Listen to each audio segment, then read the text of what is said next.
Tomorrow night we will be in Memphis at the Lorraine Motel, where 40 years ago tomorrow night, just after the network evening newscasts were over, Dr. Martin Luther King Jr. was standing on the balcony. He was talking and joking with the young Jesse Jackson and his driver when a single rifle shot took his life. He was 39.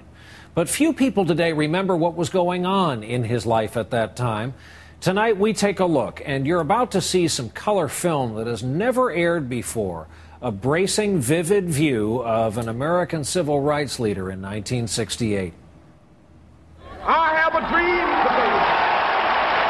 I must confess that that dream that I had that day has at many points turned into a nightmare.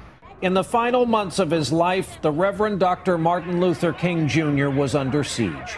For more than a decade as this nation's preeminent civil rights leader, he had helped transform this country through nonviolent protest.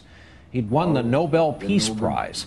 But by 1968, some blacks had grown more militant, impatient. Stokely Carmichael was among them. We're going to shoot the cops who are shooting our black brothers in the back in this country. Well, I'm still convinced that the era of nonviolence has not ended. I think it is just beginning. Stop the bombing! King had started speaking out against the war in Vietnam, but some civil rights leaders saw that as a distraction.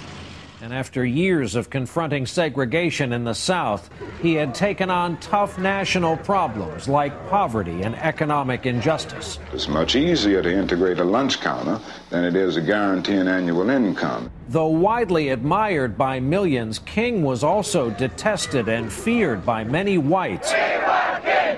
We want King! His life was in constant danger. But he never gave up.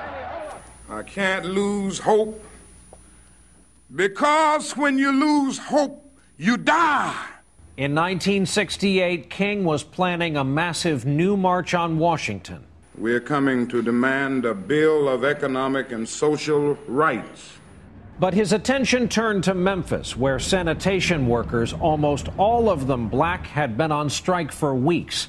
The city was refusing to settle. At one point, police sprayed mace at the strikers. What started as a labor issue became a civil rights cause, and King was asked to help. He came to Memphis arriving late for a poorly organized march that turned tragically violent.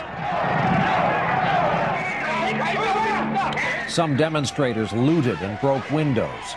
One black teenager was killed by police. It was Martin Luther King's worst nightmare, undermining his reputation for nonviolence and jeopardizing his plans for the Washington March just weeks later. And we must not allow the events of the day to cause us to let up. That would be a tragic error. He decided to return to Memphis to stage another march, despite a court injunction against him, because he had something to prove. I feel that we can still have a nonviolent demonstration, and that we will have a nonviolent demonstration here in Memphis. That night, King was defiant. So just as I say we aren't going to let any dogs or water hoses turn us around, we aren't going to let any injunction turn us around. But there was also something else in King's speech that night. Because I've been to the mountaintop. It sounded like a premonition. And I've seen the promised land.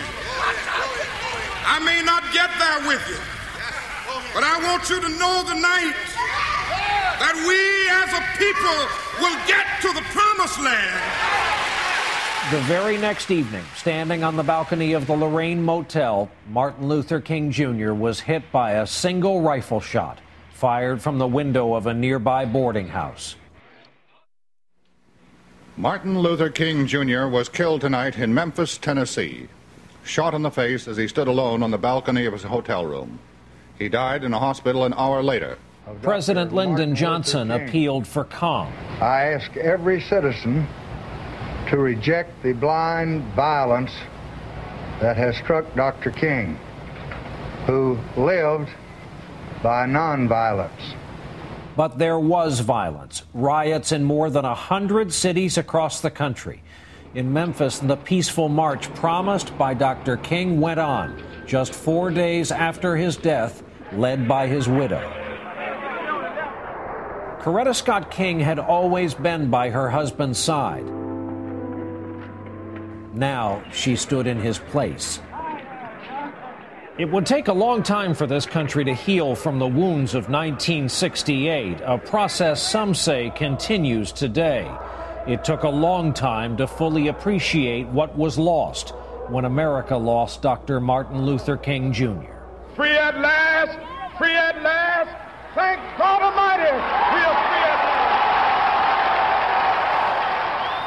How about those color pictures of a man too many remember only in black and white? And so we will see you from Memphis tomorrow night.